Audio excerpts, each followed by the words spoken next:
Think about the last time you couldn't decide. Maybe it was a menu at a restaurant, a text message you typed and deleted 5 times, or a major career move you have been putting off for months. You told yourself you were just thinking it over. You told yourself you were being careful and responsible. But neuroscience says something entirely different. You weren't thinking at all. Your brain was actually hiding. Welcome to the psychology of indecisiveness. Let's paint a picture that is probably uncomfortably familiar. It is Friday night. You have worked hard all week, and you finally have a moment to yourself. You open a streaming platform to pick a movie. There are thousands of options staring back at you. Comedies, psychological thrillers, critically acclaimed documentaries. You scroll, you read a synopsis, you watch a trailer, you scroll some more. 10 minutes pass, then 20, then 45. Eventually, you are so deeply exhausted by the sheer volume of choices that you either put on a sitcom you have already seen a dozen times, or you just turn the screen off entirely and go to sleep frustrated. You did not just experience a lack of good options, you experienced a psychological shutdown, a phenomenon that is quietly ruining our ability to function in the modern world. We call it analysis paralysis. Society has taught us to view careful deliberation as a virtue. We are conditioned to believe that the more time we spend analysing a problem, the better our final decision will be. So, when faced with a choice, whether it is what to eat for dinner, which city to move to, or which career path to commit to, we start gathering data. We read endless reviews. We ask multiple friends for advice. We weigh the pros and cons on an exhaustive mental spreadsheet. We call this process being logical. But there is a dark, hidden boundary that we cross without even realising it. It is the line between gathering data to make a decision and gathering data to delay a decision. When you are trapped in analysis paralysis, your brain is no longer looking for the right answer. It is actively searching for a reason not to choose. You convince yourself that you just need one more piece of information, one more day to sleep on it, one more sign from the universe before you can make your move. But this is an illusion. It is a highly sophisticated lie that your mind constructs to keep you safely paralyzed in the present moment. You see, true thinking is an active process that moves toward a conclusion. What you are doing in these moments is not thinking. It is rumination. It is emotional panic masquerading as logic. You are using the appearance of being meticulous and careful as a mask for your fear. You are standing at a crossroads, pretending to study the map, simply because you are terrified of taking a step. And to understand exactly what you are so deeply afraid of, we have to look past the conscious mind. We have to look directly at the invisible architect that is secretly controlling your hesitation.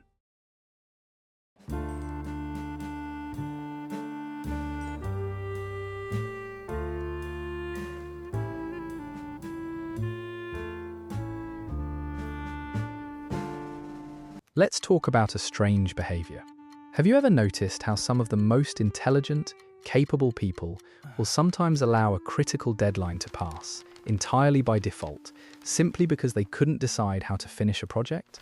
They will accept a penalty or a missed opportunity rather than submitting a draft or making a move that they consider imperfect. On the surface, this looks like self-sabotage.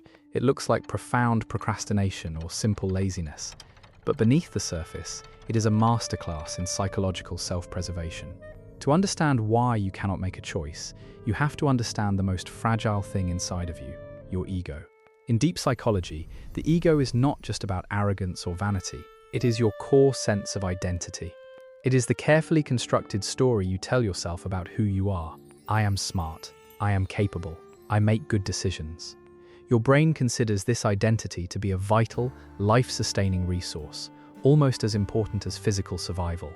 And it will deploy extraordinary, sometimes destructive defense mechanisms to protect it from being shattered. When you are faced with a significant decision, your brain immediately scans the horizon for threats. But the threat it is looking for is not necessarily financial loss, wasted time, or physical danger. The ultimate, terrifying threat is the realization that you might be fundamentally flawed. Think about the raw mechanics of making a choice. When you finally point your finger and say, "I choose this path," you are doing something psychologically dangerous. You are taking total, undeniable ownership of the outcome. If the path turns out to be a mistake, if the new city makes you miserable, or the relationship fails, or the business goes under, you have no one to blame but yourself. The failure is no longer just an event, it becomes a direct reflection of your own incompetence. It is a direct hit to your self-image. But what happens if you simply don't choose? What if you stay trapped in the agonizing, endless middle ground of, I'm still weighing my options? This is the first major twist in the psychology of indecisiveness. When you refuse to make a choice, you are subconsciously creating a psychological shield of plausible deniability. If a golden opportunity passes you by because you took too long to analyze it, it feels like the universe made the decision for you. You can blame the circumstances. You can blame bad timing. You can blame the complexity of the situation. You remain the blameless victim of an overly complicated world, and therefore, your ego remains perfectly, safely intact. Your mind secretly prefers the quiet, slow-burning misery of being stuck over the sharp, devastating realization that you made the wrong call. Behavioral scientists call this paralyzing force anticipatory regret. It is crucial to understand that anticipatory regret is not the fear of the actual negative outcome. You are not really afraid of eating a bad meal, and on a deeper level, you aren't even afraid of taking a mediocre job. Human beings are incredibly resilient. We adapt to and survive bad situations every day. What you are actually terrified of is the internal, emotional punishment of regret.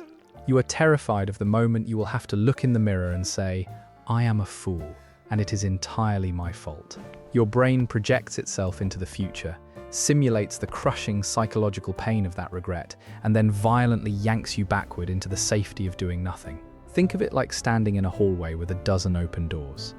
As long as you stand in the hallway, refusing to move, you can be anything. You could walk into any room, live any life, succeed in any career. Your ego loves the hallway because it feels powerful and boundless. You have infinite potential. But to walk through one door means you have firmly chosen a reality, and by definition, you have to close the other 11 doors. It requires a profound psychological sacrifice.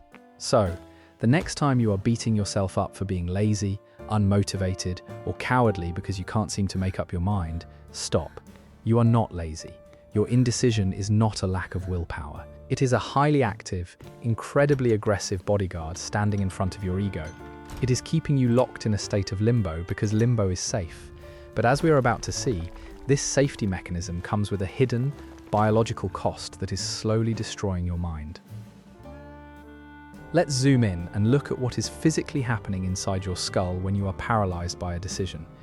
It is not just a metaphysical dilemma or a quirk of your personality.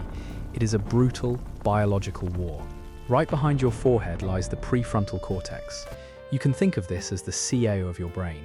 It is the highly evolved center responsible for logic, long-term planning, and rational decision-making. But there is a fatal flaw in its design. It runs on a highly limited, easily depleted battery. To understand this flaw, we have to travel back a few 100,000 years. Our brains evolved in a hunter-gatherer environment where choices were incredibly scarce but highly consequential. You had to decide whether to cross a dangerous river, whether to eat a strange-looking berry, or whether to run from a rustling in the bushes. These were immediate, life-or-death decisions, but there were relatively few of them in a single day. Your neural architecture was perfectly calibrated for that world. Now, take that exact same Paleolithic hardware and drop it into the modern world. Today, you are forced to make thousands of micro-decisions before you even arrive at work. You decide how many times to hit snooze, which of the 50 available blends of coffee to brew, which outfit to wear, which of the 100 unread emails to answer first, and which podcast to listen to on the commute. We treat these choices as trivial, almost automatic, but your prefrontal cortex does not. It spends the exact same biological currency, glucose and dopamine, processing the choice of a breakfast cereal as it does processing a major career change.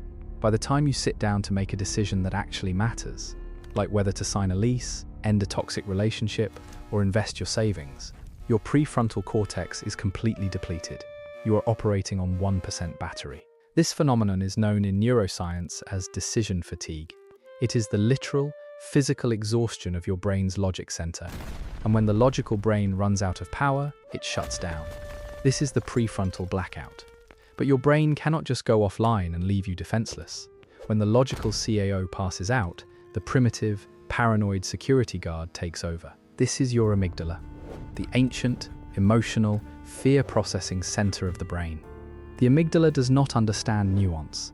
It does not understand the pros and cons of a modern career path. It only understands survival. When you are staring at a massive, complex life choice and your prefrontal cortex is blacked out, your amygdala interprets that overwhelming confusion as a literal, physical threat. This is why severe indecision actually feels like a mild panic attack. Your chest tightens, your breathing gets shallow, you feel an intense, irrational urge to escape the room. This is an amygdala hijack. Your brain is reacting to a difficult choice with the exact same flood of cortisol and adrenaline as it would if you were suddenly cornered by a predator. Your nervous system is screaming at you to run away and survive. So, what do? You close the laptop. You tell your partner, "I can't talk about this right now." You open social media to numb the panic.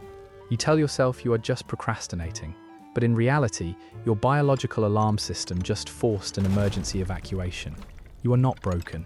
You are not uniquely incompetent. You are simply running an ancient piece of survival software that is desperately trying to keep you safe in a world it was never designed to understand. And unfortunately, modern society has constructed another massive trap specifically designed to exploit this exhaustion. A trap disguised as ultimate freedom. We live in a culture that worships at the altar of optionality. From the moment we are born, we are told that freedom equals happiness, and the ultimate expression of freedom is having as many choices as possible. We are told to keep our options open, do not settle, do not commit until you are absolutely certain. Always look for the bigger, better deal. But what if this exact philosophy is the very thing that is making you miserable? Welcome to the paradox of choice. Imagine you are packing for a weekend trip, and you only have 2 shirts to choose from, a black one and a white one. You pick the black one, you put it on, and you never think about it again. You are perfectly content. Now, imagine walking into a massive walk-in closet with 100 different shirts, different cuts, different fabrics, different shades of black. You spend 20 minutes agonizing over the perfect one. When you finally walk out the door, instead of feeling satisfied, you feel a lingering, gnawing sense of doubt. Did I pick the right one? Should I have worn the navy blue one instead? Psychologists divide the world into 2 types of decision makers: satisficers and maximizers.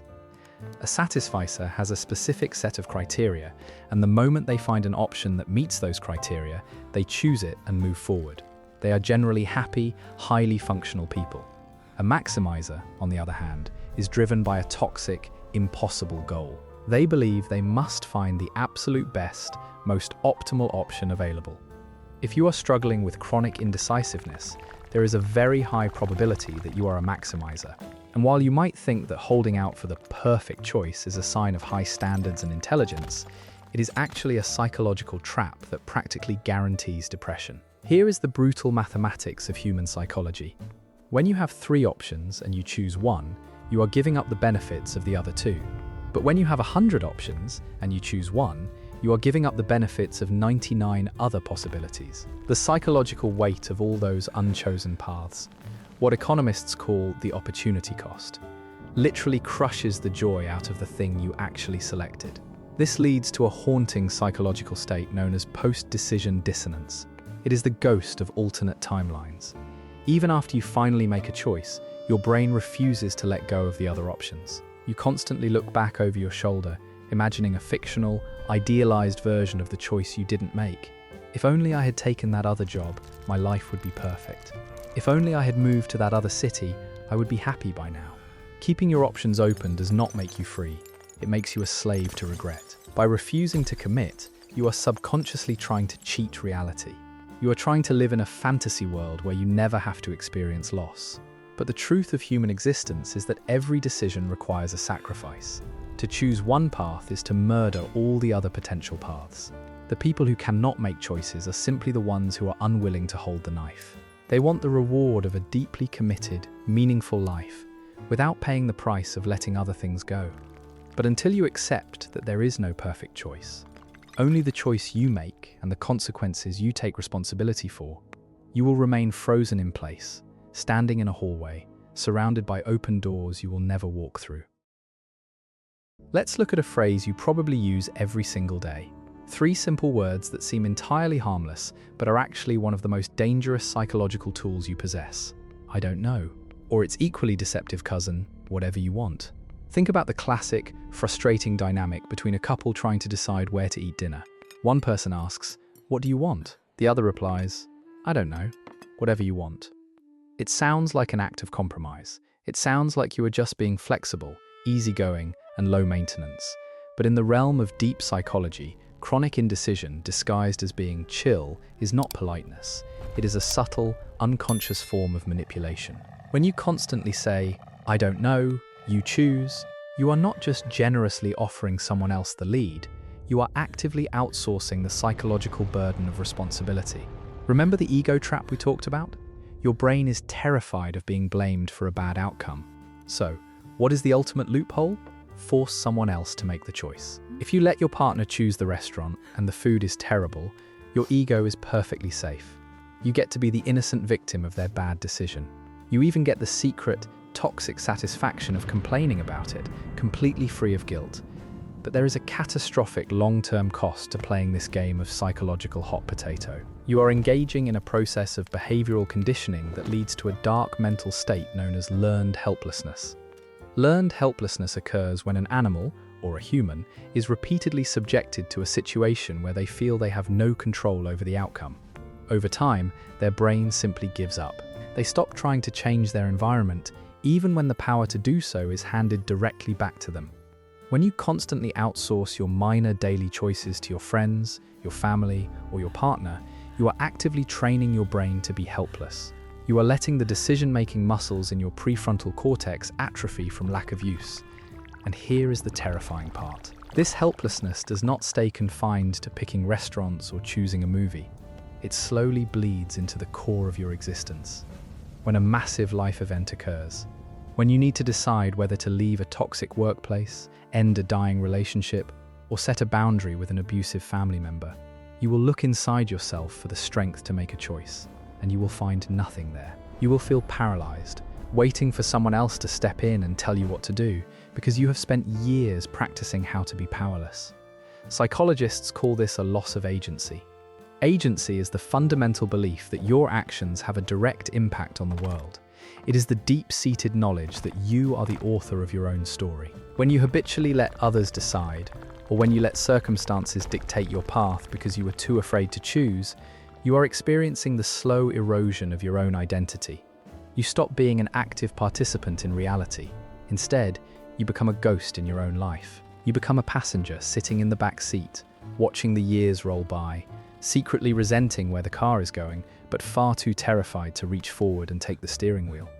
Every time you say, "I don't know," out of fear, you are not just giving away a choice, you are handing over a small piece of your soul. The tragedy of the chronic overthinker, the perfectionist, and the person who constantly defers to others is ultimately the same.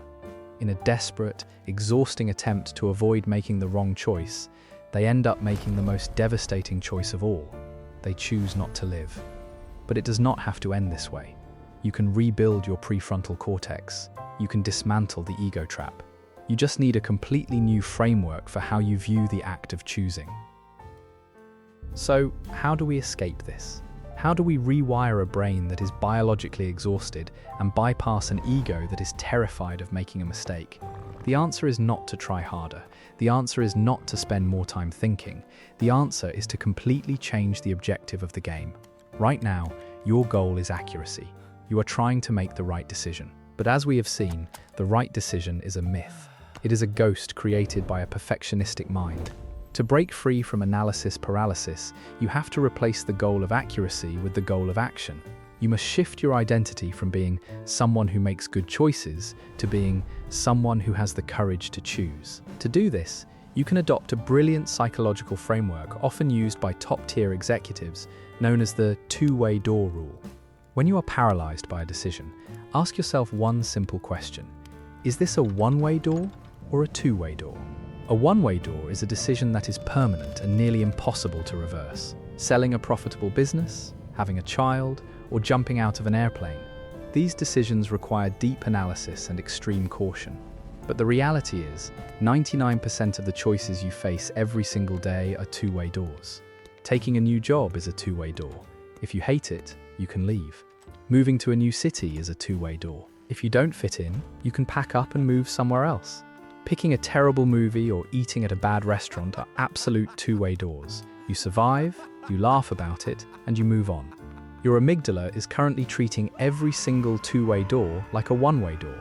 It is treating a bad career move with the exact same biological panic as jumping out of a plane without a parachute. By consciously pausing and labeling a choice as a two-way door, you instantly take the pressure off your ego.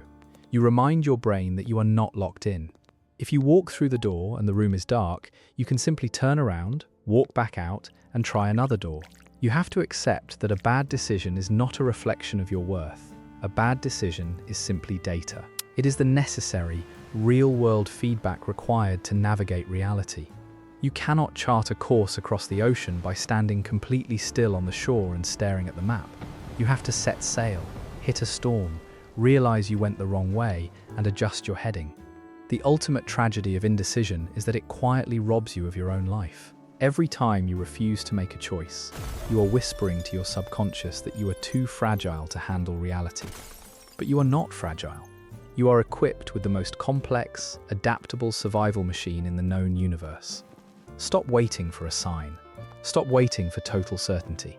Absolute certainty is an illusion, and the pursuit of it is the enemy of progress. The perfect moment will never arrive, and the perfect, flawless option simply does not exist. There is only the choice you make, and the incredible, messy, unpredictable life that unfolds because you finally had the courage to make it.